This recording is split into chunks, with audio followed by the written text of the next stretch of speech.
Crawford. They're part of the Fab 3. Fab 3, you asked. The Fabulous 3? No. Fab 3, feature, advantage, benefit. So what we're going to do here is Chris is going to show you a feature. Let's say keyless start. He's going to show the feature, the advantage of it, and the benefit of what it is to you. So here, let's get going. So Chris, let's talk about keyless access and keyless start. How does that work? Yeah, for sure, for sure. You know, back in the old days, you have to fumble for your keys, make sure you had them on, just to unlock your car, get in. I'm gonna show you a cool feature. Okay. Come with me, James. So actually, I'm gonna keep this little fob here in my pocket here, and I'm gonna unlock these doors with the power of magic. Magic. Wow. So right now, you really can't get into it, but now you hit that, see how it's locked? Yep, locked, okay. So you hit the button again, I can unlock my doors. How come mine's still locked? Well, it only does the front. If I double touch the button, it gets everybody. You do it again, now I can get in. Yep. Okay. So it only works when the fob is with you.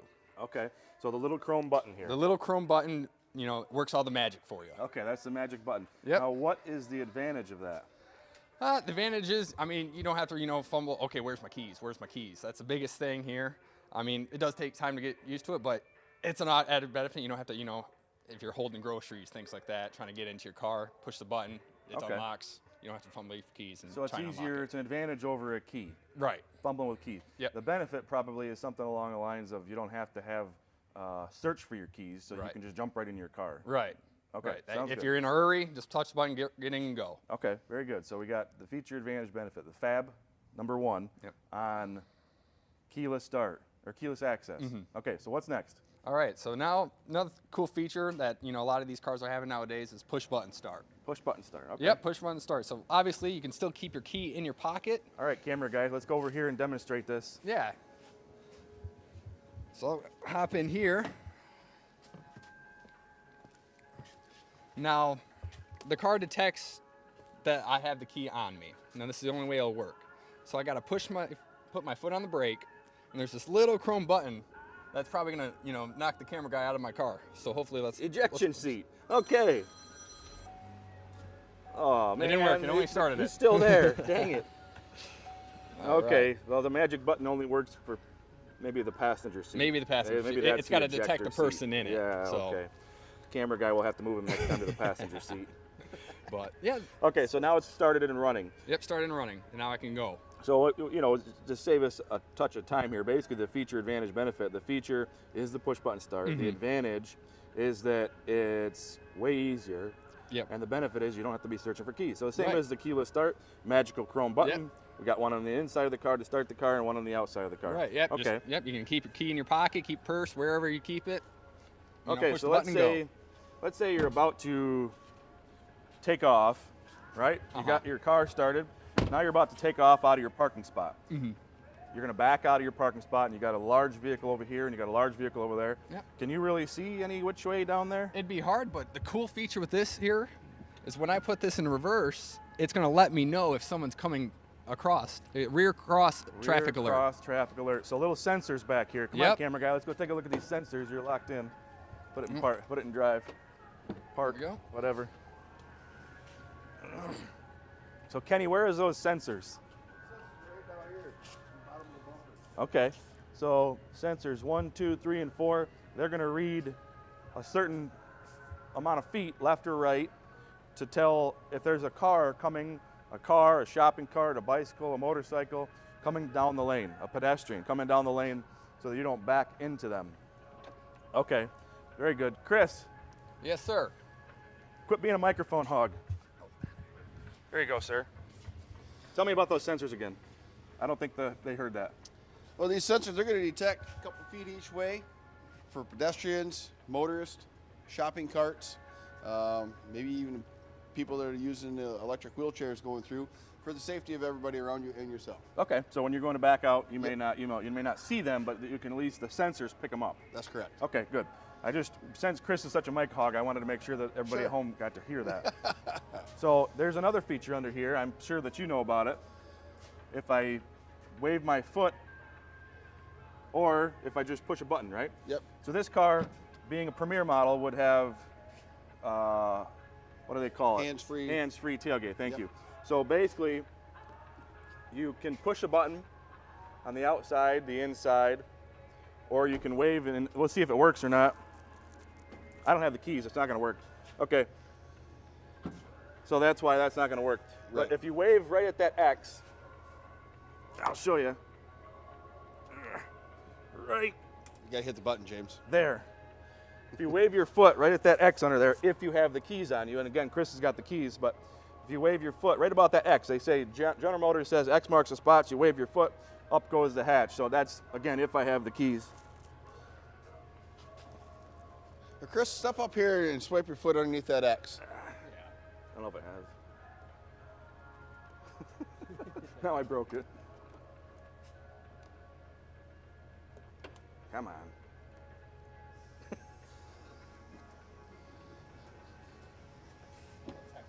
Technical difficulties here. That's what makes a video live.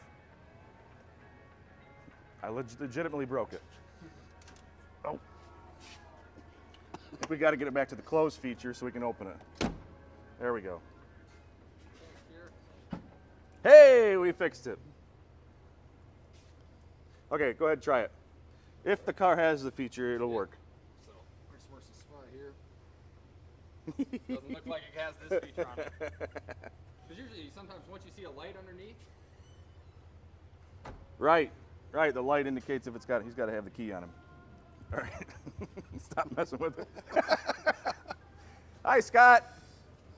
This is Hey, look, Scott, it's our Scott Van sales Leuven, the new manager. car sales manager at Burt Scott's our Watson. sales manager. He's here talking about features, advantages, and benefits. You want to talk about some features, advantages, and benefits? Sounds like he's out of it. Okay, moving on. Little sidebar from that hitch. The vehicle has to come equipped with the hands-free tailgate, and the salesperson who's selling it to you has to know if it has it or not. Okay, moving on. If you want to come into the passenger side there, camera guy, we want to show you about the seats back here, the heated seats specifically. So tell us about the heated seats in the back seat.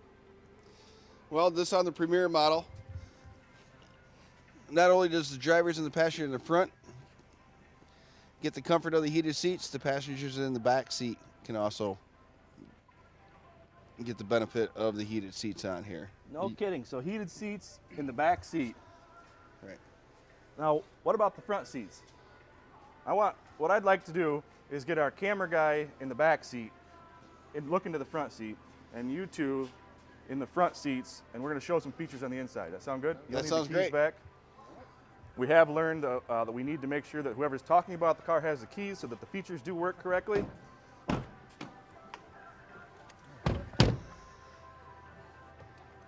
If you can also notice in the summertime, and we have leather interior, you can turn on air conditioning seats. Hit the continue button up there, and let's get us out of demo mode here. All right. All right, now, guys, keep in mind that your microphone is being shared between the two of you, so we want to make sure everybody can hear what you're saying. Sure. Right.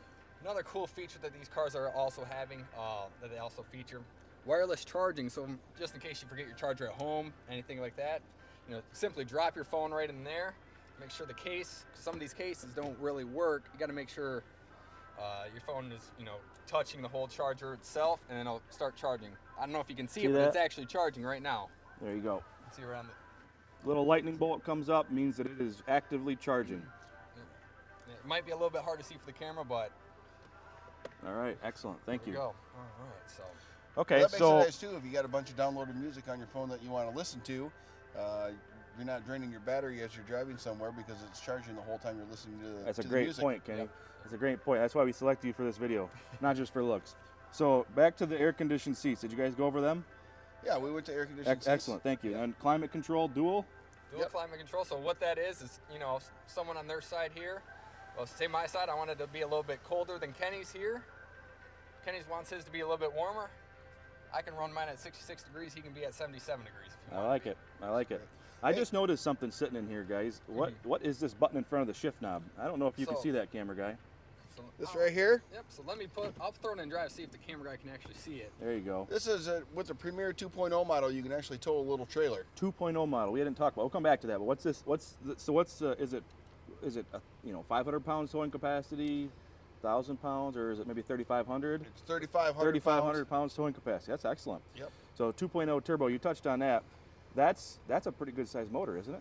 Yeah, it's a turbocharged 4-cylinder engine, but it drives like a V6. Okay, and I think it's somewhere in the neighborhood of 195 or 205 horses. We'd have to look up the exact we'd have stats. to look up the exact. Yep, the Malibu was 195, but I believe the Equinox, they amped it up. I believe it's 205. We'll look that up and we'll make sure we put that in the comment section there for you. But I believe it's around 205 horsepower with towing on a 2.0 turbo, which means that it tows up to 3,500 pounds. That's excellent. Okay, so there's a couple of safety features in here we haven't talked about yet. Tell me what this one is. This one right here, this is called lane departure warning. Okay. So it's going to let you know pretty much. There's those sensors that Kenny hit on earlier. It actually detects, where your lane is at all times. Okay. So, if you're getting out of it a little bit, I got a little, there's a little dash here in your screen. Okay. That's going to let you know, hey, you're getting out of your lane. So it's going to either beep at you, vibrate at you, and then it's going to turn, either yellow, orange, orangish color, just to say, hey, you're out of your lane a little bit, get it back in. Right. So it starts here, and I don't know if the camera guy can see this or not. It starts here. There's a little indicator here in the mirror that comes up when there's somebody in your blind spot. So first off, there's somebody in your blind spot. It's called blind spot alert. So when someone's in my blind spot and I'm driving along, this will light up. Just a simple light, just to attract your attention out of your peripheral, correct? Correct. Okay, so when that lights up, you know that somebody's probably in your blind spot. From there, if you decide not to use your blinker and start to turn, this feature here, which you called lane keep assist, will actually correct you. So if you slightly start to turn, maybe you weren't paying attention or you fell asleep and you slightly start to turn a little bit or you just drift from the crowned road, this will actually bump your steering wheel back to center so as to keep you in the road and in your lane, correct. so that you don't run into somebody. Correct. Now the next feature that you were talking about is lane departure warning. So now I've drifted off, I'm not paying attention, whatever the case may be. I started to go, the car corrects me. After a point, you're going to start pinballing. The car doesn't want to correct you anymore because it thinks you're falling asleep. So it actually gives you a audible alert. That's called lane departure warning. So in this case, because it's a premier level, it has haptic seats, haptic response, which is your seat will vibrate if you're on your left turn lane, left line, in other words, your yellow line, center line, it'll beep on your left butt cheek, right? Right. And if you were drifting off to your right side, it would do on your right butt cheek. Okay, so it vibrates, little vibration there to catch your attention and say, hey, wake up, dummy, you're about to go off the road, right? Correct. All right, now this one's cool. Forward collision alert. Forward collision alert. Okay, so Kenny, do you know much about this one? I know a little bit. Okay. Not as much as what others do. You can set the distance of your comfortability of where you want to be from the next car. Where you want to be alerted. Yep. Right, okay. So basically, if you push that, Chris, and our camera guy can focus on that, you'll see where it sets the distance, right? So this isn't necessarily a number of seconds between each car because, as we all know, the faster you go, the seconds get smaller and smaller, and therefore the gap you need to be able to react is smaller and smaller. So you set the distance far, medium, or near, and what this is saying is I want to be notified if I'm on far, I want to be notified, okay, at that distance, if a car in front of me is going slower than me, then I want to be notified. And like Chris was saying, this little indicator comes up on the screen here, turns yellow, says, hey, there's a car up in front of you going slower than you. If you keep going faster and the car in the front of you has not moved over, then it's going to turn red, right? Eventually it starts flashing red, and then eventually, let's hope this never happens, but eventually the car will actually brake. The brakes will be applied and it'll avoid you from crashing, correct? Yep. Awesome. All right, so here's one of the coolest features I think Chevrolet has come out with in a long time, and I bet you can guess what it is. Heated steering wheel. Heated steering wheel. Awesome. So this is a feature that's only available, and obviously we all understand feature advantage benefit by now. The Fab 3 is sitting right here in the car. Fab 4 if you want to count our cameraman. But feature advantage benefit. Feature is the heated steering wheel. The advantage, of course, it heats up the steering wheel so it's not so cold. The benefit is you never have to wear gloves again. Right. No more leather driving gloves. So nice warm steering wheel. Everything except for the 3 posts will be nice and heated there. Pretty neat feature, Yeah, huh? I'm not sure if you knew about this, James, but every time you hit your remote start and the car detects it's very cold out, your heated seats will be applied and your heated steering wheel will be No applied. kidding, I didn't know that. So it actually tells the car to turn the heated seats on? Yep. Wow. So right when you get in, it's warm for you and ready to go. So that's probably a factor of just a Premier, or is that something that could be on an LT with a heated seat package too? That's on a LT as well. Very cool.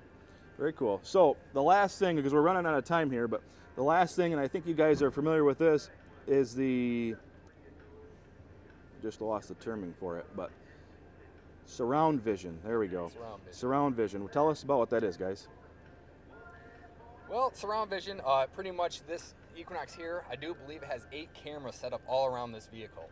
So obviously right here, it's showing me an top bird's eye view is what they call it, right above here. So it gives you around where everybody's at in the car, and then it gives you a front view camera here.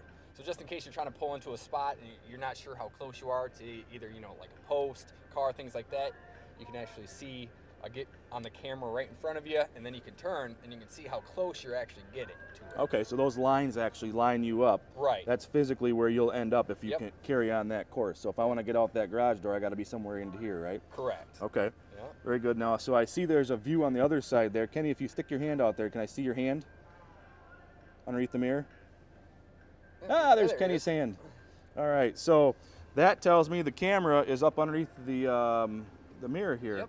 So obviously, if your door is open, for instance, which you're in drive, Yep, so I can hit, you're in drive. So let's put that back to park so we don't forget about it and run me over. right. And go back to surround vision. So I hit the camera button. Yeah. So let's do this here. You can actually do that. Open it up. Okay. And you can see, if you have the door open, you don't see anything outside there. Right. But so there's my cameras right there in the mirror. So now I got a collective view, they call it. Basically, they're taking 3 different cameras, piecing them together seamlessly so that you have a magical view of overhead. So we're not actually using a GPS camera to track you at all times. If you did, this would probably look like a blue car without a sunroof rather than a silver car with a sunroof. So it's actually taking a collective cameras, as Chris said, using all the different cameras that the car has, piecing them together as one image to make a bird's eye view. So the surround vision takes it one step farther though. There's a front camera, that's great. Yep. Now there's side cameras, Yep. different angles. Yep. So I'm going to go right through all this. Okay, You can cool. actually touch Camera this. guy, can you see that okay? Okay. So you can see even behind you. When pulling away, you'll see things from behind you. That's obviously your backup camera there. That's your front. You can actually zoom in as well. and see Oh, a if you little want bit to see line the there. front bumper. Yep, see the front bumper, and now you can see now you have 4 lines. These 2 wider lines here, Will be that's where your tires. Tire tracks. Yep. And then these 2 yellow ones there for you. Is like your mirror extensions. Yep. You know, the outside of the mirror is the widest part of the car, so that's like your mirror is the yellow lines. Okay, and then also that would be able to line you right up with the bumper, so you could literally park right next to the pole without Correct. bumping it. Okay. Correct. So I mean, it even there's a does back that, one, too. Even with the backup, it does Okay. it for you. Now here's where surround vision comes into play. A whole 360 of the car. Cameras coming together and shows you a 360 view of the car. This is obviously if you're backing up, maybe parallel parking, something along those lines. Right. It wants to give you a complete view so you can see your complete surroundings and understand really what's surrounding you. Yep, So that's why they correct. call it surround vision. Yep. Okay. Yep, and, And then the does it back for the view. front. Yep. Okay. As if you're looking behind the car. Yeah. Okay, what's the next one there? Next one there, that's going to be your side. So this one's facing forward here, just in case you're getting close to something. Maybe, like I said, those posts, a cone. Oh traffic yeah, cone, things that they or like can't your see. parallel parking, like you Yep. said. How close am I to that curb? So as you can see, camera guy, if you focus on that, the tire is coming out on the passenger side and the driver's side because it's both sides camera, and it's actually showing you the exact tire and wheel of this car. Yep, and then Very one neat. more, it does it for the rear as well. Oh, the rear one, so you can, so I'm standing in the Oh, view you're of the standing one. in the I'm way right sorry. there. There we go. That's better. But yeah, so you can park. I was just checking out my belt. That was Yeah, cool. there. Nice Neat belt. Yeah. Yeah. Anyways, so you can park with your surround vision at any angle, any part. That's very neat. Okay. And don't some of these have it where the camera actually show up in your rear view mirror as you're driving down the road? Yes, they do actually, Kenny. So that would be like, let's say, for instance, the Traverse model, some of the newer Silverado models. They have a rear vision camera, is what they call that one. So you flip a switch here, which would be your dimmer switch, and up comes a camera of the rear vision. And the idea is like these larger vehicles, again, trucks with toppers or Traverses with multiple people in the back seat. The idea is this camera then is an unobstructed view. Like right now, if the camera guy looks in the mirror, he'll see himself, right? And you'll see he's in the back seat. There's headrests and stuff like that in the way, so you really can't see out that back window very well. It offers a lot of blind spots. Correct. So by turning on the rear vision camera, it eliminates any blind spots because it's going from the farthest back camera, the reverse camera, to give you a complete view as you're driving in forward gear. So that's a great question. This model doesn't have it, nor does it have a power rear hatch that's hands-free, as we found out. Next time we'll find out, we'll make sure we have the right features, or at least have the keys in our hands, and I promise we won't break the rear hatch. So anyways, guys, thanks for joining us for episode 71 of Watson Wednesday, the Fab 3 here. We're gonna go study up on our materials so that when you guys come in to buy a car, we're ready for you. Have a great day.